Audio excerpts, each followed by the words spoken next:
میں آخر میں یہی بات کرنا چاہتا ہوں کہ جو بھی ان کے بیکرز ہیں یہ سمجھ جائیں کہ ان کے پاس کوئی آگے کا راستہ نہیں ہے. یہ اگر سمجھ رہے ہیں کہ اس سے آپ آئی ایم ایف کے ڈالرز آ جائیں گے تو وہ یہ ایسے سمجھیں کہ یہ کینسر کا علاج ڈسپلن سے ہو رہا ہے. تھوڑی دیر کا تھوڑا سا آرام آئے گا لیکن کینسر جب تک کاٹ کے نکالی نہ جائے یہ کینسر پھیلتی جائے گی, یہ قرضے بڑھتے جائیں گے, آمدنی سکڑتی جا رہی ہے.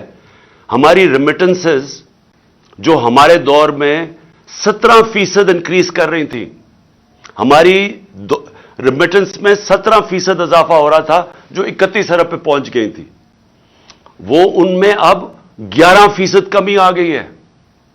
تو پہلے تو اضافہ ختم ہوا اور پھر 11% کمی آ گئی ہے, یعنی جو ڈالرز آنے تھے ریمیٹنس سے وہ کم ہو گئے ہیں, ایکسپورٹس گر گئی ہیں ہماری. تو ہمارے پاس تو جو آمدنی ہے وہ تو سکڑتی جا رہی ہے, فیکٹریاں بند ہو رہی ہیں, بے روزگاری بڑھ رہی ہے, لیکن قرضے بڑھتے جا رہے ہیں کیونکہ یہ تو قرضے ہی لیا نا آئی ایم ایف سے, اور ہم یہ امید رکھ رہے ہیں کہ اور بھی ملٹی نیشنلز قرضے دیں گی. تو وہ تو قرضے ہیں, تو یہ حل تو نہیں ہے.